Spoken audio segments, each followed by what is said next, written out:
So tonight we have returning to our virtual stage, Reverend Diane Stark, who is an ordained Unity minister, graduated in 2006. She came to the Coptic Center in search of a group to partner with because partnering is an important part of new paradigm living. She found at the Coptic Center a teaching that is, like Unity, centered around transformation and consciousness. Diane spent most of her life in the Washington, D.C. area, raising 2 daughters there. After they were grown, she moved to the Kansas City area to be around the Unity headquarters and eventually entered into their ministerial training program.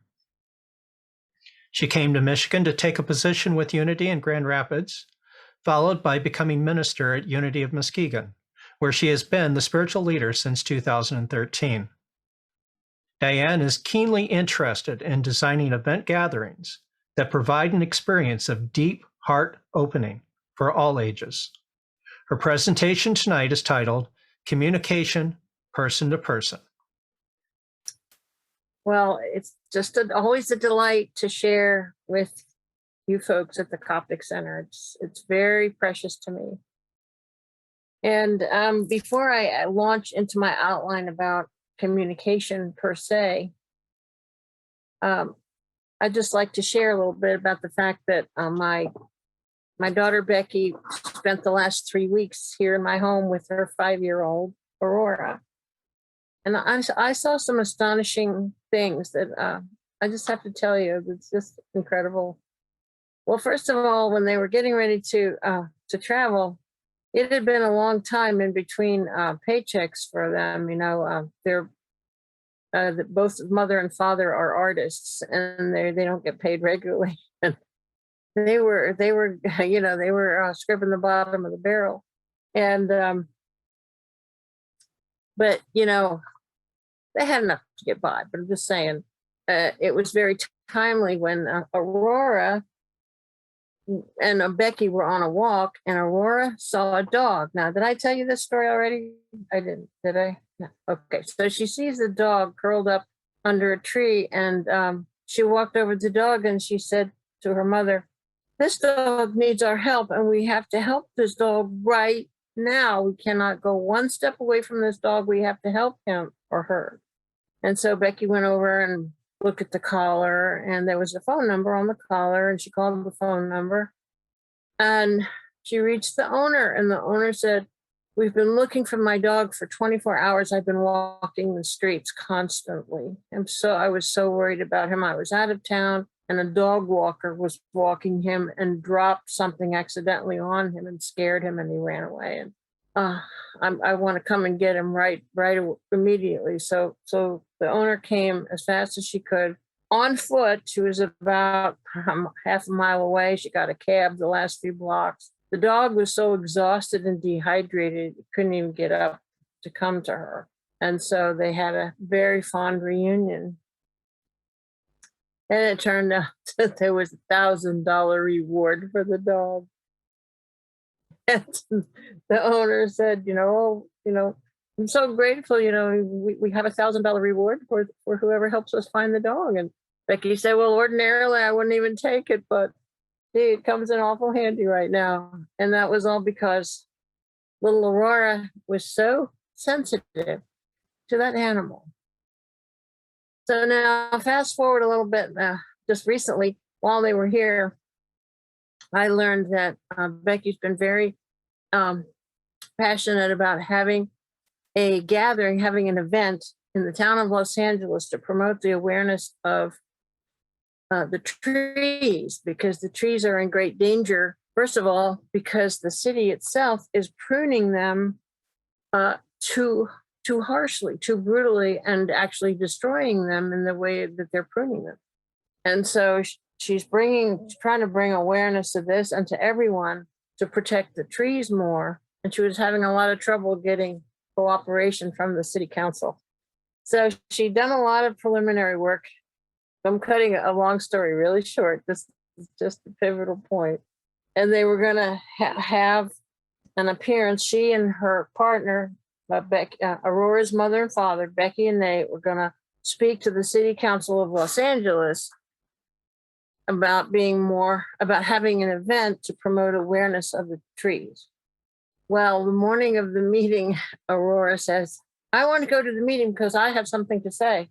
And if you've ever been around her, she's like on our Zoom meeting, she's always saying, I have something to say. And so Becky and Nate said, well, honey, this is for adults. You don't really need to come with us. No, I have something that I have to say at this meeting. She was adamant. So they had even babysitter and planned not to take her. So they bring her along. At the beginning of the meeting, apologetically, they say, we know this is not necessarily appropriate, but our daughter has something she wants to say. So Aurora gets up and says, the Sycamore Grove Playground is my favorite park to play in. And I play there all the time. And I love the Sycamore Grove Park. And so one of the city council members, who was actually the person in charge of doing these kinds of events, said, well, the Sycamore Grove Playground is my pet project. I've been working on that for 10 years. And his heart just opened up and he lit up like a Christmas tree and he facilitated the event and it fell into place. And that was the turning point. Isn't that amazing? So I think this little girl is tuned in some ways that's pretty amazing. Yeah, a little child shall lead them, eh? So we had a good time together. So now I'm talking about communication amongst us people. I don't mean communication with the whole cosmos and with the other species, but just us folks, us people. And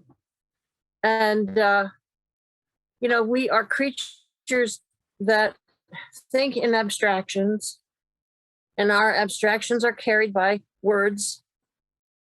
And really, our lives are determined by our ability to communicate with each other. So it's very important to build up skills and self-awareness in how you are using abstractions, how you are using language, how you are communicating with your intellect to create goodwill, to create connection, to have emotional resonance. All the good things of life can be yielded through expanding our skills, sharpening our skills in communication. Now, in the last, 50, 60, 70 years, 100 years, there have been a lot of resources come on the scene to give us insight into the dynamics of communication. And I think the first and foremost one is a book called I'm Okay, You're Okay. How many of you are familiar with that book? Yeah. And that is written by a man named Thomas Harris, but he was actually popularizing a very profound analysis system by Eric Berne. Eric Berne, a psychiatrist, probably one of the great minds of the 20th century. So Eric Berne gave this theory of transactional analysis. And he broke down communication at 3 levels: parent, adult, and child. And it's very simple. All he's saying is that when you communicate, it's a hierarchy. At the top is parent. If you communicate down from parent to someone down as their parent to a child, or as a parent to an adult, but you're acting like a parent, communication fails. Relationship shuts down. We have to develop the skill to come across as an adult to adult, because that way we give respect and we recognize the divinity. We recognize the maturity and we respect and hold value for the person we're communicating with. So I just caution you, don't assume that your communications are coming across as as adult-like, because we can come on very much as parents. We can come on very much as childlike. That's not going to do much damage, but it's not going to do much good either. The trick is not to talk down to anyone. It's a very simple insight, but very critical. And then there was a book called The Intimate Enemy, How to Fight Fair in Love and Marriage. Did anyone come across that book? It came into my hands years ago, and it's by a man named George Bach. And it's just two very important techniques, two very important issues of communication between intimate partners or any partners. And one is that when you are when you are trying to sort out an issue, that you can't say, you can't generalize, you can't use a generality. Let's say you want to address the fact that your partner is supposed to be responsible for taking out the trash. You can't say, you never take out the trash. You have to use a specific occasion, a specific incident, every time you communicate to be effective. And I think that, we tend to be habitually lazy about saying, you always do this or you never do that. And we need to really catch ourselves and hold ourselves to a strict discipline of speaking about one incident and saying, when you didn't take the trash out last night, it threw off my organization of the kitchen, and I need you to be faithful to do that in the future. And then the other thing that you can't generalize in fighting fair is to make a generalization of something a person does, like, you never tell me you love me enough. That doesn't create change. That doesn't communicate anything that a person can work with. You have to use a specific example of a specific occasion. At least that's what this book said. Like now with the perennial complaint of women, you don't tell me you love me enough. Just say, like last night when we were talking about such and so, we were talking about the horse race, the horse race, and our conversation came to a lull, and I was hoping that you would express your feelings toward me because I really want to know how you feel about me. If you use a specific time, but not a generalization. So that's been very useful to me over the years in relationships. It's been very helpful to stay away from making sweeping generalizations, because that just really dumps on a person. Then there is this great work of imago therapy in a book called Getting the Love You Want by Harville Hendricks, who is a minister and a psychologist. And that spawned a whole method of couples counseling called imago therapy. Is anybody familiar with that? Well, I'm going to save you a whole lot of time and money by telling you what it all boils down to, that imago therapy, which is so widely used, and there are special therapists who are trained in that work. So the basic theory about this, Getting the Love You Want, this book by Harville Hendricks, the basic theory is that, when you understand the emotional programming of a person's early life, you have a lot more compassion for how they show up in their present life. I mean, that's everybody knows that. But once you get into a couple relationship and you're sharing a common life, then this emotional imprint from the past that the person is carrying comes up to be healed in a way. And what happens is, especially with couples who are very emotionally attached to each other and very much what we would call in love, it becomes a conflict of whose emotional pain is most important to deal with first. It's really funny when you think about it, because we all feel like, my emotional pain is the most important.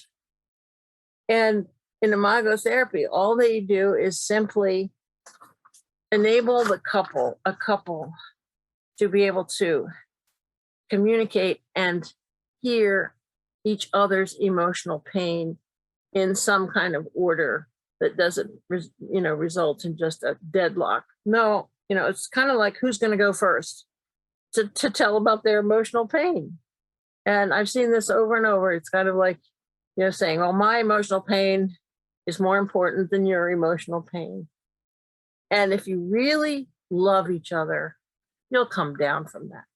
It's absurd, isn't it?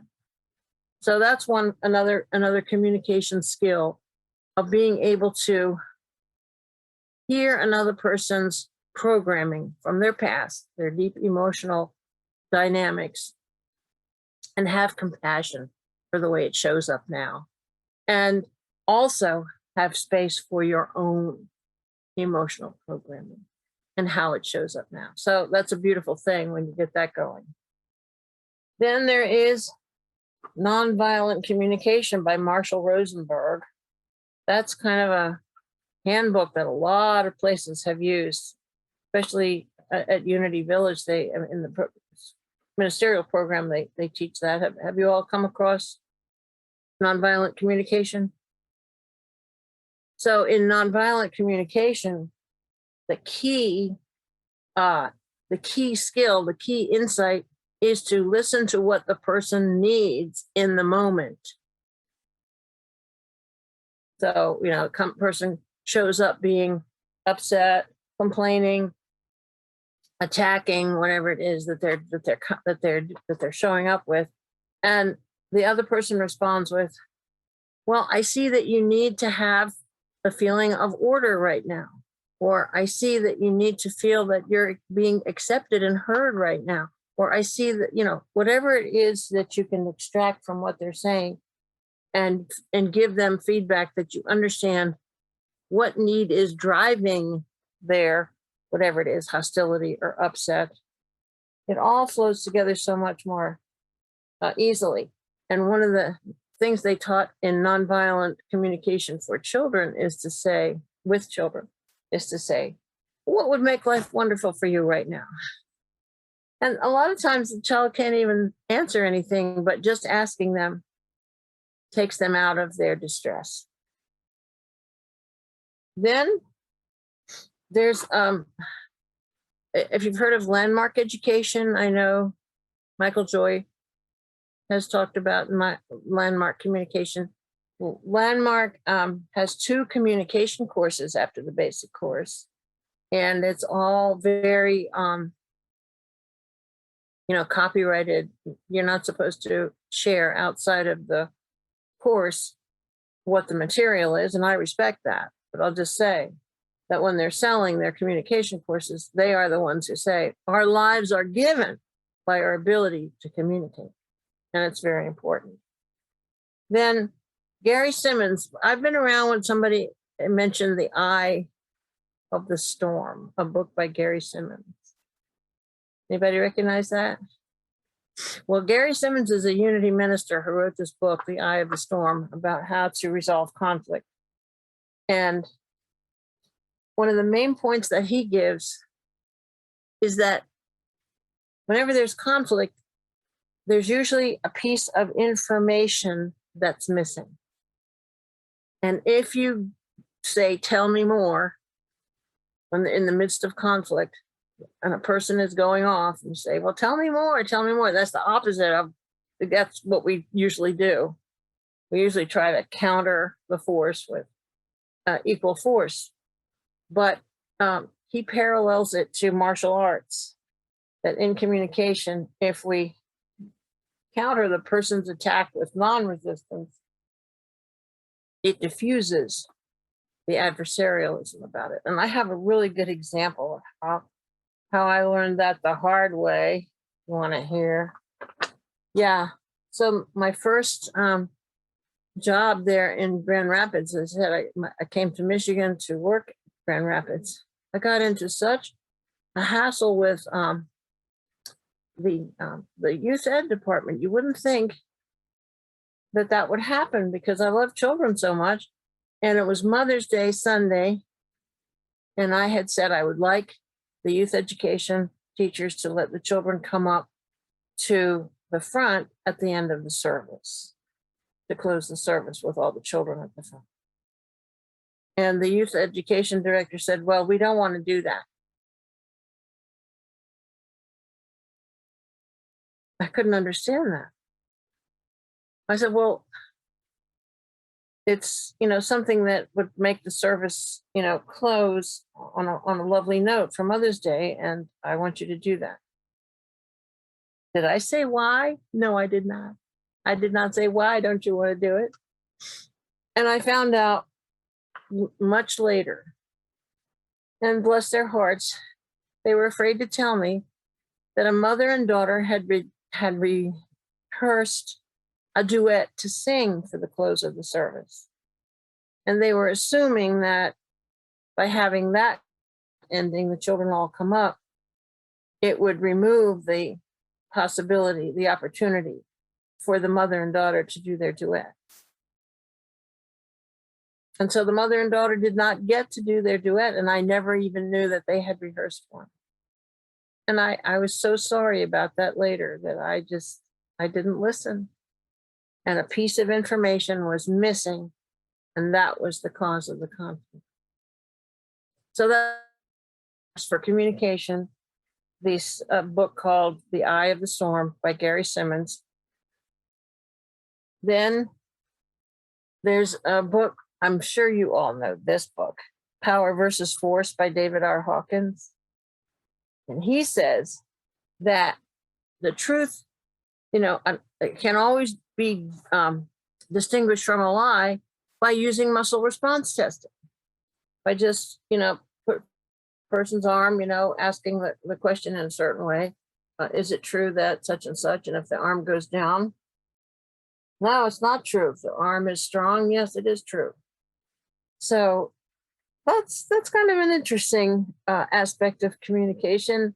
And I was always thinking, what if we could have a public forum on finding out if some of these things in the Bible are true?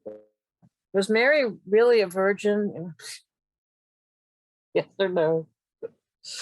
I'll tell you what, I wouldn't even believe those results. So anyway, then there is the last resource I have on communication is our own Alan Tutt, because Alan teaches this wonderful class in marketing and promoting yourself and your work and your writings. And the very key skills, the key element that he tells us is to offer something that fills a need, not just to announce what you're doing, but to have a hook there, to have an invitation that acknowledges the need of what people are searching for. And I think that's a very valuable insight and a very important technique. So that's some of the resources that I've collected over many decades of wanting to be able to communicate so that I can successfully make a difference, lead, share, teach, And I add my own, what I've distilled from all this. What I say is that when you're talking, you must purify your motives. You must be aware of your intentions, your own feelings, and your own perceptions. I've noticed that sometimes we get so used to people coming at us with the intention of trying to influence us in one way or another, that we never get to the basic questions. Like one person says, do you want to go to the movies tonight? And then you're thinking they want to see a certain movie. And you go, well, I don't know, what movie were you thinking of seeing? And they were going, well, no movie in particular. I just wondered if you were available. And you know how that can go back and forth when each person is trying to dodge the other person's intention or influence the other person in some other way. It's like trying to get unstuck from chewing gum, is what I say, that kind of conversation. But if we become completely transparent if we, well, I'm saying purify our communications so that we don't have a hidden motive. We don't want to influence somebody. We don't want to feel like we're avoiding their influence. We just want to say what's so, you know. Things go a lot better and a lot faster. You don't waste other people's time and your own time. So it's a matter of thinking about, you know, what is my intention? And how can I say that in a way that is simply without guile, without without any kind of indirect, you know, manipulation or you know, hidden intention. Then another thing about communication that we must purify is speaking without judgment. When you come to someone to say something, you have to drop your previous notions. You have to see the God in them. You have to see the divinity in them and communicate with that at that level. Yeah. So many times we're carrying, you know, past hostilities we don't even realize, perhaps. So all this work we do in self-mastery and you know, personal growth and understanding, that's what that's aimed at, is becoming aware of what your subconscious or your emotional tone that you're carrying is, and letting it go. Let it go. Just stick with the, you know, what is the cleanest and most honest communication that you're trying to say. So speak without judgment. And I'm also saying be transparent in your intention. Oftentimes we speak, we do have an intention. Of course we do. But if we feel guilty about it, if we feel unworthy about it, if we feel like it's not going to be accepted, we'll try to hide that. You know, we'll try to sell it. We'll try to paint it another color. We'll try to make it more appealing for some reason that we think might appeal to the other person. But be transparent in your intention. You know, I'm trying to. We're about to take on a project. I want to complete the sentence. I'm trying to avoid the use of single-use plastics, and so we are actually starting a project at Unity to find out all the restaurants what they're using, whether they're using plastic straws or paper straws, and we're going to offer them the option of using paper straws and offer to find a way to pay for it if it's more expensive, maybe even pay for it ourselves as an act of service. So, but in reaching out to do that, we want to be transparent. We don't want to cause any merchant or business owner to feel defensive. We want to offer a hand of assistance, and it's only to improve the environment, to avoid, you know, more buildup of reusable plastics. But you have to be very careful how you present yourself in order not to raise the defensiveness of the other. And that starts with being transparent. Now, another pointer that I'd like to say is, don't assume you can talk as long as you want to talk. You might have a story you want to tell, or an anecdote or a joke or something, but I think it's not fair to just launch into something that takes time to go into. I mean, I know we've all felt captured by someone going into some digression that we didn't ask to hear about. We didn't really want to know about that. And so I say that it's a matter of, you know, courtesy to other people and respect to not assume that we can just go on to some digression that we've just thought of just because we thought of it and we feel like saying it. but rather to say, "Oh, do you have time for a story about a 5-minute story?" And they'll say, "Well, not right now. I've got to get out to the dentist or something, you know." Or they say, "Sure, go ahead." But I think it's really an act of courtesy to keep our communications, serving the information that we want to exchange, and for digressions, for things that take time to go into and talk and in day-to-day communication. Warn the person ahead of time and say, "Do you have time to hear a little joke I'd like to tell you?" And give the person the option of declining. You don't have the right to talk, uh, you know, to talk without any consideration of the other person's time. So I'm saying, don't assume you can talk as long as you want. And another one, I've seen how this works so beautifully. Don't it's I say listen without adding your own. Like if someone says, "My mother died when I was only 5 years old," that's a wonderful opening to hearing more about that person's experience. But so oftentimes we counter with, "Well, oh well, my mother died when I was 47," and we've lost the moment. So I say, listen without adding. If someone else starts to open up, let that opening up continue, and don't throw in your don't make it a matter of taking turns and telling your experiences. I think that's very important, because what I've noticed is that the more that I do this, the more that I discipline myself to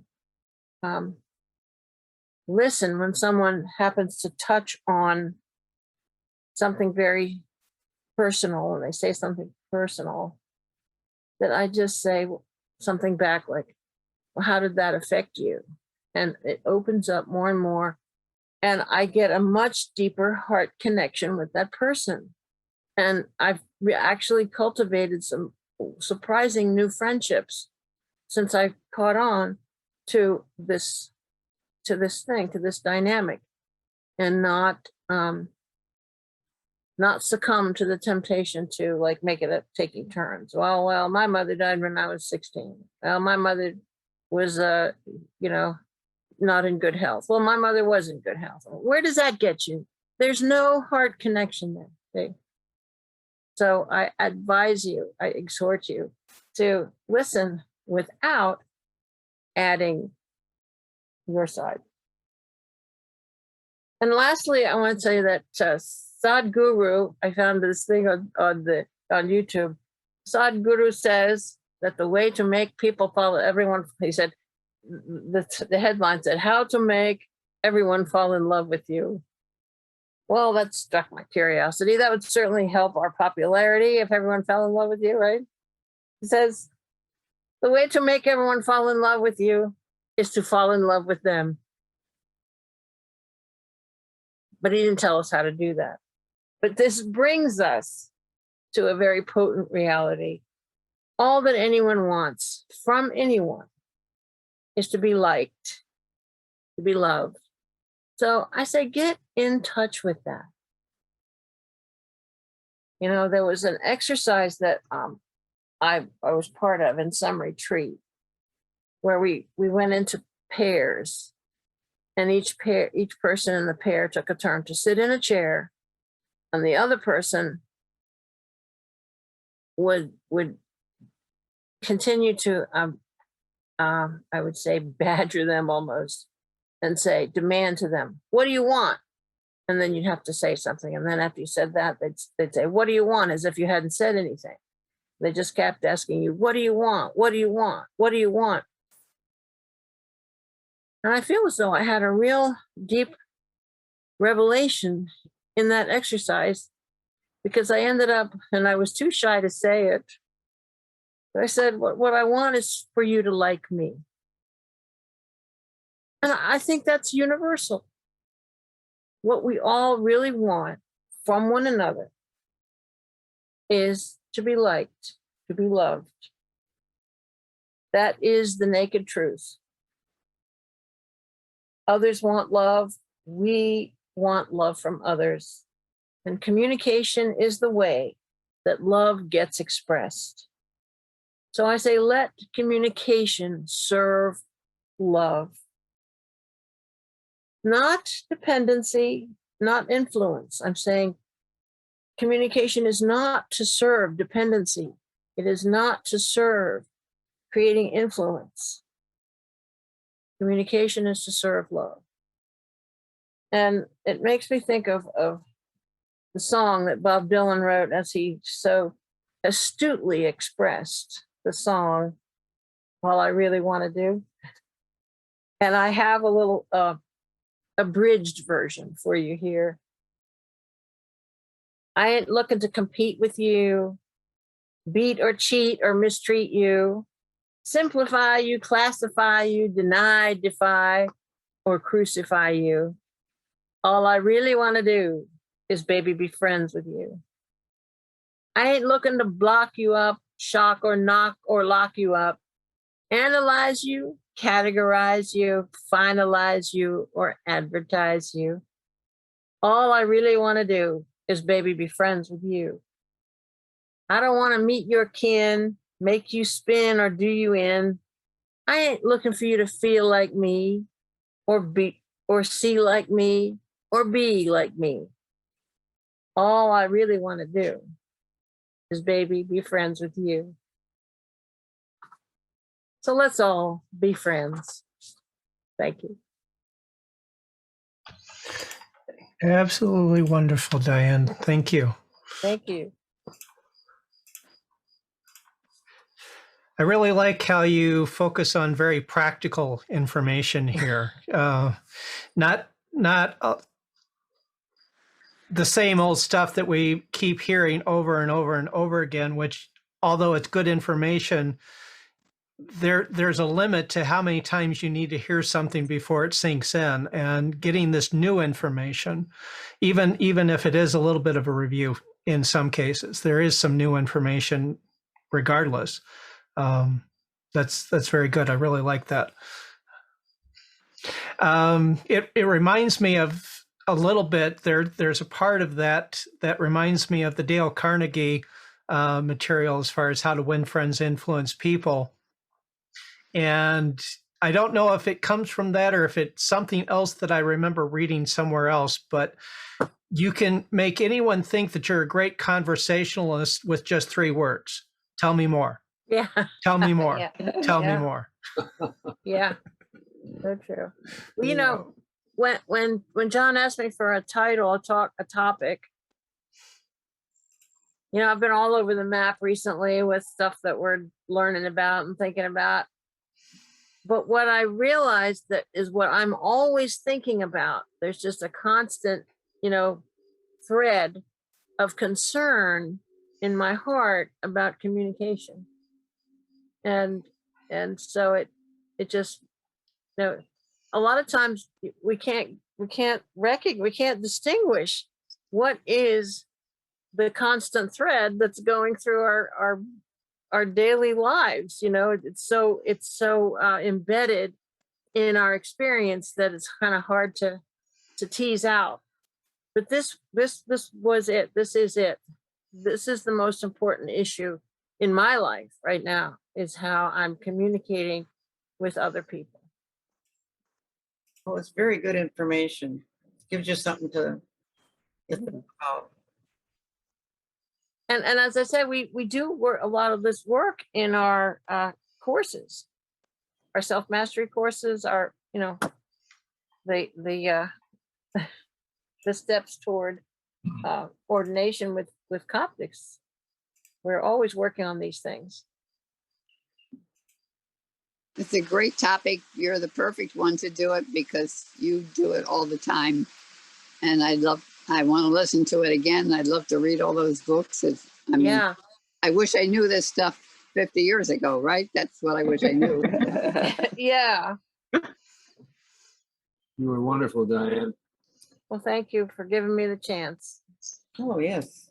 You really speak from the heart. Thank you.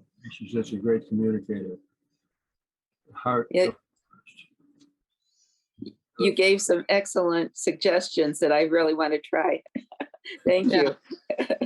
You're welcome. Just perfectly beautiful. Yeah. Thank you. I have a little bit of a quandary though. You know, when somebody asks you a question, do you really think they can handle the truth? I think a lot of times my truth to them would be probably something that would hurt their feelings. It wouldn't be intentional, but oh, hey, do you like my blouse? Well, I think it's our intent to make them happy. So we say, yes, I like your blouse. But honestly, no, I don't. But that doesn't serve a purpose either. So it's kind of a fine line, isn't it? Yeah. It's a white lie. Yeah. It's kind of like when I go with Linda when she's doing clothes shopping and she tries things on and comes out and it's like, how do you like this one? It's like, well, it's probably not the best choice. Right. Trouble. That's all you have to say. She gets the hint. Yeah. Hi, Campbell's. Hi, Yeah. we got up here late. Well, did you just come in or? No, we heard the whole talk and That was very good. heard most of what Autumn had to say as well. Oh, good. Oh, good. So Diane, you did a great job. Thank you so much. You know, one of the things that I've thought about before is, you know, so much as things that we're communicating back and forth are in written words and they can be so misinterpreted and taken in so many ways. You know, I wish there was some way to not communicate that way or find an alternative to communicate so that we can say what we mean without it being distorted. Yeah. Yeah, I definitely learned that. Yeah. Sorry, go ahead. Go I was ahead, going to Diane. say that is a challenge, and oftentimes it's a process of feedback. Did you hear what I meant to say? And then, check it out. Yeah. What were you going to say, Alan?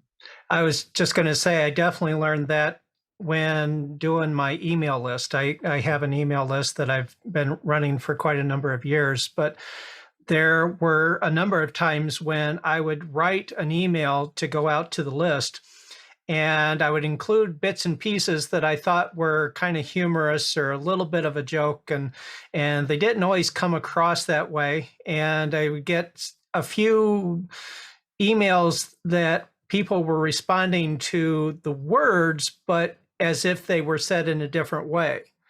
And so I very quickly realized that whenever you do try to communicate in writing, tone of voice gets completely lost. Yeah. Gestures get completely lost. Expression on your face gets completely lost. So there is a lot of information that just doesn't make it into the written form. And even though you can kind of make up for it a little bit by saying, okay, and this is supposed to be a joke, or if you look at this in a lighthearted way, you can think of it this way. You can kind of make up for it a little bit, but it just nothing really replaces the face-to-face communication and being able to see the person who's talking and just there's definitely a lot better ways of communicating than just simply the written word, even though, as you can see from the books, I love the written word. It's a great way of getting knowledge, information, but there's levels of meaning behind the information that doesn't always come through.